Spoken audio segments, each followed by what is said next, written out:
Les invités du Cercle Pierre d'Or, l'excellence immobilière. Ces professionnels construisent l'immobilier d'aujourd'hui et de demain. Rencontre avec des femmes et des hommes remarquables.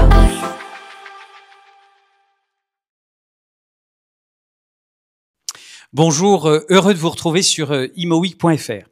Nous sommes aujourd'hui avec Marc-Antoine Jamet. Marc-Antoine Jamet, bonjour. Bonjour. Vous êtes secrétaire général du groupe LVMH. Vous êtes aussi le président de notre Cercle Pierre d'Or et on est donc très heureux de vous accueillir pour commencer cette nouvelle série d'émissions consacrée aux grands professionnels de l'immobilier. Et Dieu sait si vous en êtes un. Alors, puisqu'on commence l'émission et qu'on commence l'année, il me semble qu'il n'est pas complètement absurde de vous demander si vous auriez, si vous avez, je sais que vous en avez de nombreuses, mais est-ce qu'on peut donner 3 ambitions pour l'année 2025 ?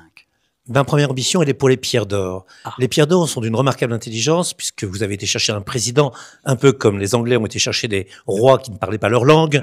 Vous avez cherché un président qui n'est pas directement dans l'immobilier, puisque je suis davantage dans le luxe que dans l'immobilier, même si location, l'endroit où nous vendons les babioles que nous vendons n'est pas sans intérêt. Pour les pierres d'or, moi j'aimerais 3 choses. La première chose, je trouve que les pierres d'or sont un cercle de réflexion, de débat, de propositions absolument extraordinaire. Et donc mon but, votre but Pascal probablement, ce serait que nous fédérions, c'est-à-dire que nous allions plus largement, que tous ceux qui ont un rôle foncier, immobilier, d'aménagement urbain, de bureaux, de logements, soient avec nous. Que nous soyons la famille de l'immobilier, la famille la plus large. Nous le sommes déjà, nous sommes très représentatifs et cette force, elle serait considérable. La deuxième, c'est quand je nous regarde.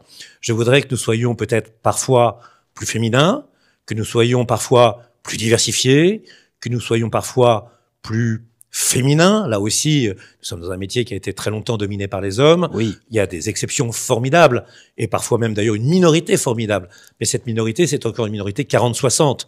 60% de messieurs, parfois avec des cheveux gris blancs comme les miens. Les miens aussi. Hein. Et 40% avec des femmes. Je pense que très normalement, voilà. Et la troisième chose, c'est un changement de tempérament. C'est un changement d'attitude. On disait autrefois, et c'était pas très agréable, vendeur de voitures, vendeur de chaussures, vendeur de masures. Et on voulait dire par là que dans l'immobilier, comme dans l'automobile et comme parfois dans les chaussures, on pouvait partir avec quelque chose qui n'était pas à sa bonne pointure. Voilà. Je pense que nous devons avoir une attitude, et c'est une ambition, et une vraie celle-ci, pour un secteur, pour une profession, être, je dirais, plus moderne, plus financier, plus juridique, plus conseil. La visite, le conseil, la main derrière l'épaule, c'est bien. C'est d'ailleurs ce qui fait parfois le folklore de notre métier. Je pense qu'aujourd'hui, il y a une véritable approche plus moderne, plus 21e siècle de ce métier. C'est ma première ambition. La deuxième ambition... Je la partage, Marc-Antoine. Donc. Et nous sommes très nombreux à la partager, car oui. le métier a profondément changé. Entre ceux que l'on pouvait voir il y a 50 ans ou il y a 30 ans et ceux qu'on voit aujourd'hui, nos collègues sont des gens absolument exceptionnels. Donc allons dans cette direction. Il y a des banquiers, il y a des conseils financiers, il y a des spécialistes de ressources humaines, et il doit y avoir au même rang, dans une entreprise ou en conseil ou à l'extérieur, des spécialistes de l'immobilier. Un besoin d'immobilier, donc une ambition pour l'immobilier, donc une ambition pour ceux qui le font. La deuxième chose, c'est une ambition toute simple. Moi, je travaille chez LVMH et on a des chaînes formidables d'hôtels. Mon ambition pour les années qui viennent, c'est de voir, il y en a une qui est très assise, très solide, qui est Belmont. Il y en a une qui est moins assise et qui est absolument exceptionnelle. Véritablement construire des chevals blancs partout dans le monde, trouver l'équivalent de cette merveille qui est à la Samaritaine, de cette merveille qui est aux Maldives, de cette merveille qui est aux Seychelles, de cette merveille qui est à Courchevel. Nous en avons dans un certain nombre d'endroits. C'est créer une marque, créer un réseau, créer une demande, créer véritablement une philosophie. Et la troisième, celle-là, elle est beaucoup plus terre à terre. Il y a une marque formidable aussi du groupe LVMH qui s'appelle Tiffany. Oui. On est en train, d'un point de vue immobilier, de faire des choses qui sont, à mon avis, formidables. Elle s'appelle New York, elle s'appelle Londres et elle s'appelle Paris. New York, au croisement de la 57e rue et de la 5e avenue, il y a cet immeuble extraordinaire que l'on a pu voir.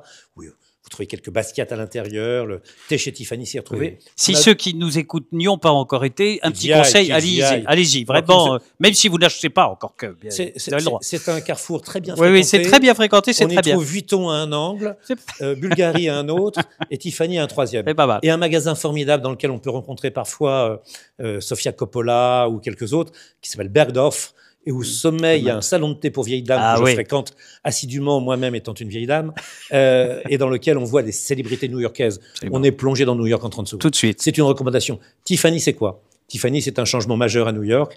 Tiffany, ça va être un changement majeur à Londres, où le deuxième point de vente de Tiffany, d'un point de vue immobilier, nous avons acheté l'immeuble dans lequel nous sommes maintenant à une famille de minotiers irlandais absolument extraordinaires qui s'appelle les Brennan, qui sont fabuleux et qui nous l'ont vendu. On est en train maintenant de le transformer et de faire de ce Tiffany le deuxième point de vente dans le monde de Tiffany. Une fenêtre, une vitrine sur Bond Street, une fenêtre sur Albemarle, des paliers qui sont des paliers transparents, une grande beauté. Et puis on est aussi en train de faire la même chose à Paris. Et à Paris, du côté de la rue de la Paix, il se pourrait que dans pas très longtemps, sur un immeuble que nous avons acheté, que nous avons acheté d'ailleurs à la famille Drey, et je salue Simone Drey, qui est vraiment une femme absolument exceptionnelle avec laquelle j'ai vraiment aimé travailler. Nous l'avons acheté, nous avons discuté. Nous sommes en train de faire en sorte, ça fait aussi partie du métier de l'immobilier, d'en faire sortir les locataires qui y étaient, et qui partent d'ailleurs de plein de bonne volonté, pour y créer un Tiffany absolument extraordinaire dans une rue où, je crois, il y a quelques autres bijoutiers. Donc une ambition de créer un réseau de Tiffany, un réseau basé sur l'immobilier, l'achat, la transformation, l'aménagement et après l'ouverture. Créer une marque qui serait une marque d'aménagement, la marque Cheval Blanc, enfin la développer encore avec au centre des villes des immeubles extraordinaires confiés aux plus grands architectes. Le travail qu'a fait Peter Marino sur la Samaritaine et sur la Samaritaine Cheval Blanc est absolument extraordinaire. Et puis, pour le cercle de l'immobilier, aller plus loin, pourquoi pas Pascal, aller plus loin ensemble, avec vous.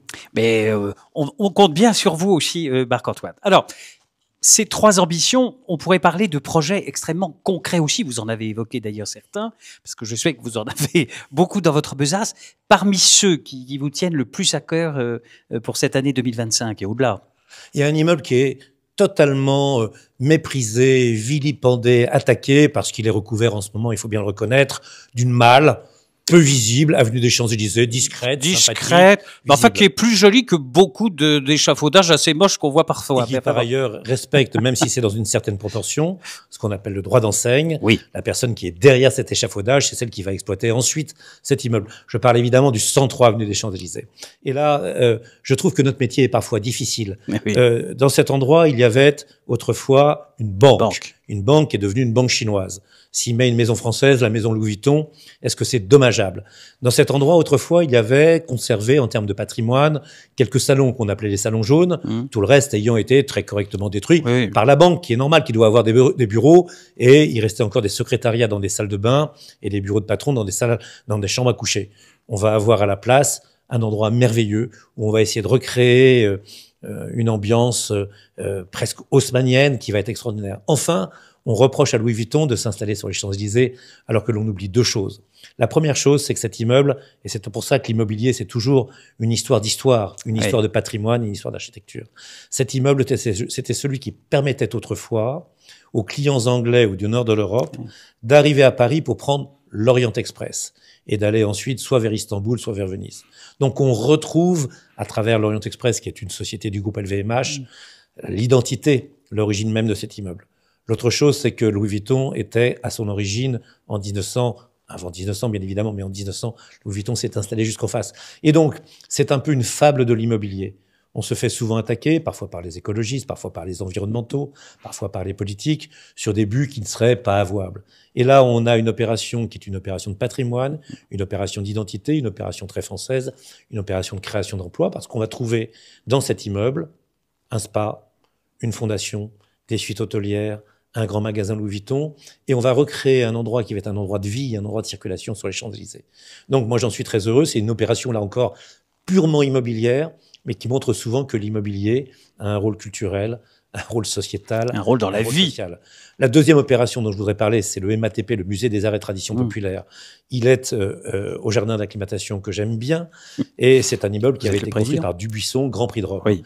Cet immeuble qui a été construit à une époque où on avait moins d'argent qu'on ne le croit au moment des 30 Glorieuses, il peinait un petit peu. Un peu fatigué. Le Musée des Arts et Traditions Populaires, il fallait vraiment que vous ayez été très mauvais en classe pour qu'on vous emmène voir des tabliers de bonne bretonne. Et des brouettes. Qui étaient des brouettes et des tabourets. Et donc, nous sommes en train d'y faire l'Institut du métier d'excellence. C'est-à-dire, dans cet endroit, dans cet immeuble, parce que ça va être une restauration, une réhabilitation immobilière, il va y avoir un endroit qui va rayonner en termes, je dirais, de formation, de savoir, d'excellence française. Et c'est une opération immobilière parce que c'est une opération d'aménagement. Le groupe LVMH a fait la fondation Louis Vuitton avec Franck Gehry, un endroit où il y avait un vilain bowling autrefois. Oui. Le groupe LVMH, en 2018, a totalement rajeuni, modernisé, transformé le jardin d'acclimatation. Le groupe LVMH est en train, pour l'année qui vient et peut-être au début de 2026, de créer, grâce à Franck Gehry, qui va respecter l'œuvre de Dubuisson, ce qui n'était pas évident au départ, un immeuble superbe. Donc on va avoir une fonction ludique, le jardin d'acclimatation, une fonction culturelle, la fondation, une fonction de formation, c'est superbe. Et puis il faut aller un peu à l'étranger. Là aussi, très belle opération qui me fait penser à beaucoup des opérations que nous faisons, parce que les promoteurs immobiliers, tous ceux qui sont dans l'immobilier, les architectes, les constructeurs, nous transformons la ville, nous changeons la ville, nous aménageons la ville pour peu qu'on le fasse avec un peu de cohérence et d'homogénéité. Via Monte Napoléon, à Milan, nous avons racheté 3 hôtels particuliers tout à fait historiques. On croirait que Stendhal a pu y habiter, et dans lequel nous allons mettre Bulgari, Tiffany et Louis Vuitton. Et de cette façon, cette rue qui est la plus connue ou presque de Milan, nous allons faire comme nous avons fait Place Vendôme, comme nous avons fait rue Saint-Honoré, comme nous avons fait aux Champs-Élysées et dans d'autres endroits encore à Paris ou dans d'autres villes. Nous allons aménager, nous allons organiser les flux. Nous allons faire en sorte que la promenade devienne une promenade, non pas organisée, il faut qu'elle soit libre, mais cohérente. C'est une très belle chose. Et puis, j'ai un coup de cœur, parce que vous m'avez donné le droit à 3. Mais oui, mais je sens qu'on est à 4, là. On va être à 4, je suis désolé. La Fondation Cartier. Ah ouais. Je parlais d'aménagement. Oui. Une opération d'aménagement dans Paris extraordinaire. Le talent de Jean Nouvel et la force de Cartier, qui est un concurrent, qui va créer à côté du plus grand musée public au monde, une fondation absolument exceptionnelle à Paris. Et ça, c'est quelque chose de merveilleux. J'attends avec impatience. Je sais qu'on a on va le visiter. Aller visiter avec au le Pierre d'Or. cercle. Je l'attends avec impatience. Tous ces beaux projets nous donnent des raisons claires d'espérer, Marc-Antoine Jamet. Mais en avez-vous d'autres pour 2025 et les années suivantes? Allez. J'ai 3 espérances qui sont un peu politiques.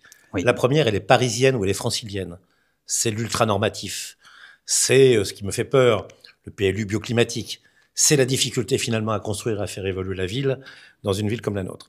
Et il y aurait un moment, une possibilité, une occasion, une opportunité de retrouver ce débat.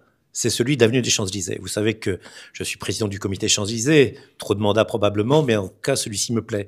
Nous avons fait 150 propositions à la ville. Dans ces propositions, il s'agit de rendre les Champs-Élysées l'avenue plus technologique, plus économique, plus numérique également, et évidemment plus écologique. Il serait bien que, s'emparant de ce dossier, tous ceux qui prétendent, et ils sont nombreux, et je ne prononcerai pour aucun d'entre eux, être maire de Paris, ou la maire de Paris, ou le maire de Paris demain, puissent nous dire véritablement, en termes de construction, en termes d'immobilier, ce qu'ils veulent faire. Qu'est-ce que sera un permis de construire demain? Qu'est-ce que sera un permis d'aménager demain? Qu'est-ce que sera une déclaration de travaux demain? Quelle sera l'attitude de la ville par rapport au bureau, à l'habitation, à l'activité, par rapport aux espaces publics? Je pense que ce débat, il doit s'ouvrir et qu'on ne doit pas découvrir au lendemain de l'élection, parce que par rapport à nos métiers, par rapport à notre secteur, qui est un secteur d'économie, dont on rappelle souvent qu'il est assez peu délocalisable, eh bien, ça serait pas mal également, parce que derrière nous, il y a une chaîne, il y a un écosystème.